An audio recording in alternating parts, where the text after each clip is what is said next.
The longest-range missiles ever from North Korea. Launching today, it flew over Japanese territory. The U.S. and allies react.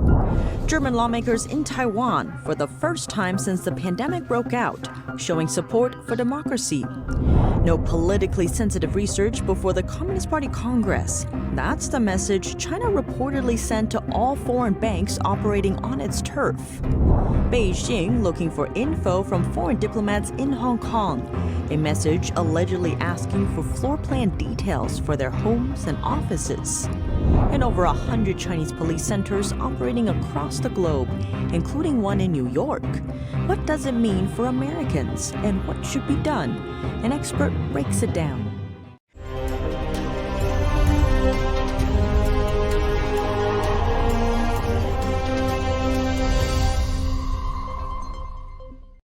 Welcome to China in Focus. I'm Tiffany Meyer. Some Taiwanese people believe a war with communist China is around the corner. But for some in Japan, that threat might be right above their heads. North Korea conducted its longest-range missile test yet on Tuesday. The missile appeared to fly over Japanese territory before falling into the Pacific Ocean. Here are the details. North Korea conducted its longest-range missile test yet on Tuesday, firing a ballistic missile over Japan for the first time in 5 years. South Koreans watched a news report of the launch at a railway station in the capital, Seoul. The missile appeared to fly over Japanese territory before falling into the Pacific Ocean. In Japan, the government issued an alert warning its citizens to take cover and stay inside buildings. The launch also caused a temporary suspension of train operations in the north of the country. Pyongyang's latest launch drew condemnation from leaders in neighboring countries, from South Korea's President Yoon Suk-yeol to Japanese Prime Minister Fumio Kishida. Tokyo said it took no steps to shoot the missile down, but Defense Minister Yasukazu Hamada said Japan wouldn't rule out counterattack capabilities. The latest launch was Pyongyang's fifth in 10 days and comes a week after anti-submarine drills were held between the U.S., South Korea, and Japan. Recent missile tests have drawn relatively muted responses from Washington, which is focused on the war in Ukraine, as well as other domestic and foreign issues. Washington has strongly condemned this most recent missile, however, calling the decision both dangerous and reckless. Last week, South Korean lawmakers said the North had completed preparations for a nuclear test, which it might look to undertake sometime between China's Communist Party Congress this month and U.S. midterm elections in November. On the heels of North Korea's missile launch, the U.S., Japan, and South Korea responded with their own show of force in the region. Fighter jets from the U.S. and Japan carried out joint drills on Tuesday over the Sea of Japan. In a phone call between President Biden and Japan's Prime Minister Kishida, both leaders agreed to boost immediate and longer-term Japan-U.S. deterrence over North Korea's launch. South Korean warplanes also lifted off with a U.S. combined precision bombing exercise and fired weapons at a virtual target off South Korea's west coast. South Korean officials said the drills were aimed at demonstrating their ability to strike North Korean targets. South Korea and Japan said earlier that missiles from North Korea are capable of intermediate and long-range flight. Experts speculate that the launch was a test for a weapon that could target U.S. soil. And in the South China Sea, the U.S. and the Philippines are strengthening their Navy cooperation. The two nations kicked off two-week joint maritime exercises on Monday as part of efforts to counter Chinese aggression. The drills are called a Commandag, and they're happening right off the Philippine coast. Here's more. Commandag provides an invaluable opportunity to build upon the friendship and trust between our nations, which will be key to our success together in any future mission we may be given. We must always ensure we're ready when our nations need us. Our efforts together during this exercise will help us do exactly that. It's the sixth iteration of the annual joint exercises. About 530 Filipino and 2,500 U.S. Marines are expected to participate. The various drills include humanitarian assistance, live fire exercises, and amphibious landing operations in various locations in the Philippines. They will take place from October 3rd to 14th. Japan's Ground Self-Defense Force and South Korea's Marine Corps will observe the drills. Last month, in their first face-to-face talks, President Biden and his Philippine counterpart, Fernando Marcos, officios met on the sidelines of the United Nations General Assembly. They underscored their support for freedom of navigation and flight in the South China Sea in response to Beijing's efforts to exert its influence there. Germany would stand up for Taiwan if China attacked the island. That's what a senior German lawmaker said on Monday while on a trip to Taiwan. Let's zoom in. Germany will bravely stand up to assist and support Taiwan if it faces such military threats. That's the comment German lawmaker Klaus-Peter Wilsch made to Taiwanese President Tsai Ing-wen.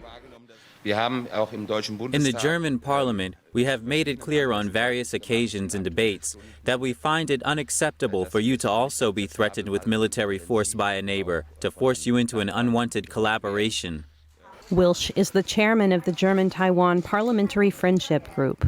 It's the first parliamentary delegation from Germany to visit Taiwan since the COVID-19 pandemic broke out in late 2019.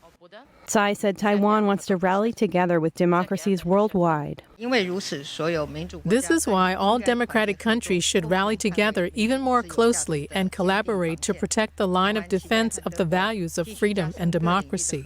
Another German lawmaker delegation is set to visit the island at the end of October. New reports suggest China may be looking to keep certain information under wraps, and it's asking banks to help.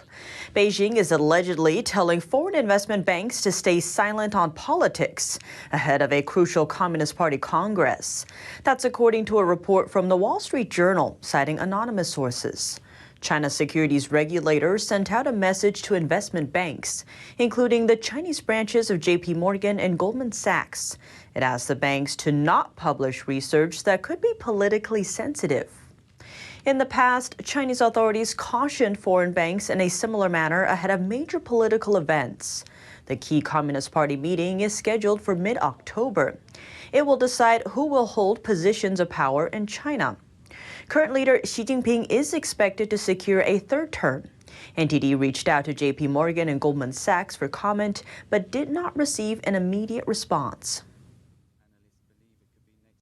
Foreign diplomats in Hong Kong are getting a request from Beijing. They're reportedly being asked to hand over floor plan information on all their properties. And it's not just floor plans of their office buildings. Also included in the ask, floor plans for the diplomats' own homes. On top of that, Chinese officials also want to know about the terms of rentals or sales. That's according to a report from the Financial Times, citing anonymous sources. Diplomats are concerned that Beijing could use the information to plant listening devices. A former U.S. Consul General in Hong Kong told the Financial Times that it may reflect a change of mindset.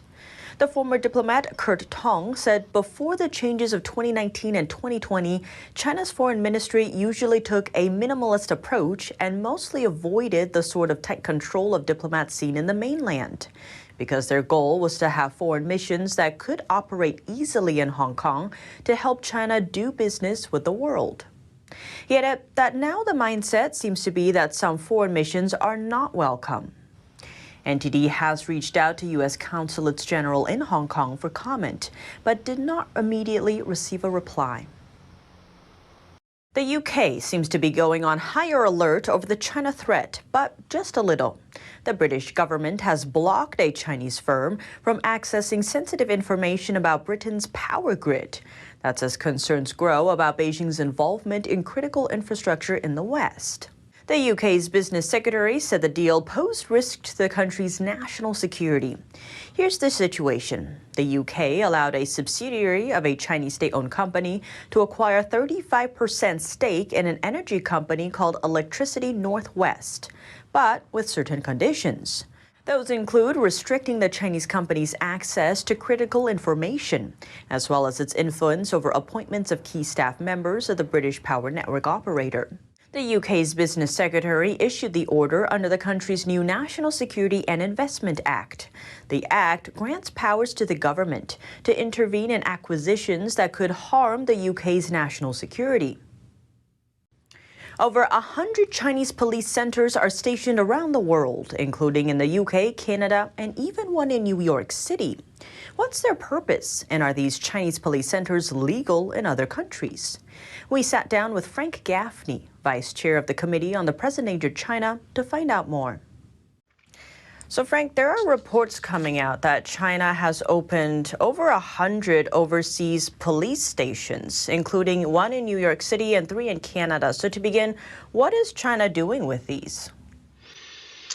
Well, these so-called overseas Chinese police service centers make it sound as though they're just trying to facilitate the liaison between Chinese police and local communities of Chinese nationals, principally, I guess.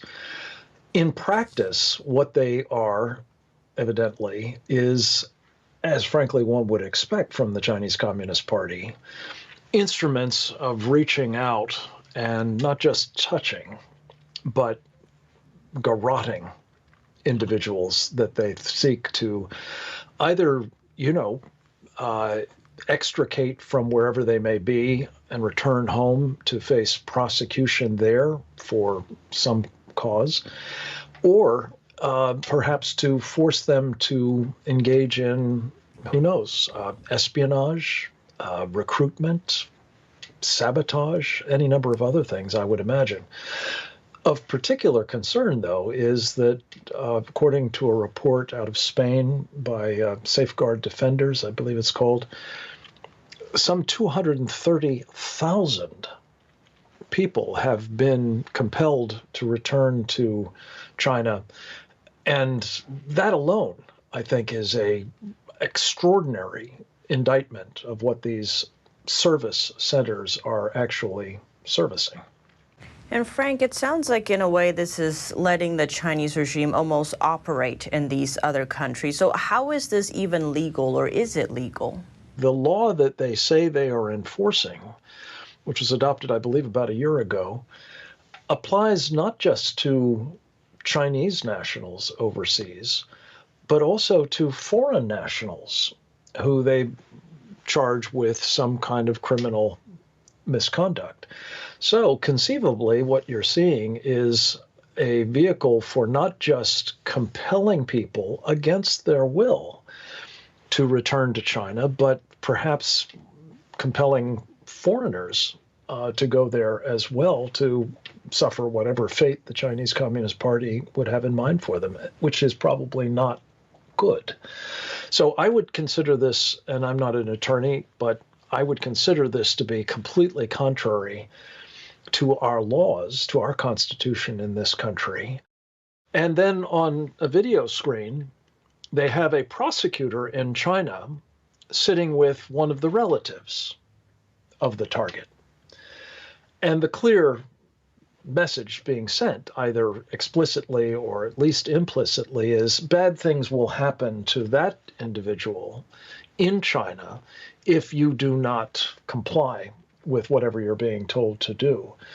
And again, that's the sort of thing that we will not accept, I believe, in our country, not from our own law enforcement agencies, and certainly not from a foreign, to say nothing of a hostile foreign one like the Chinese Communist Party.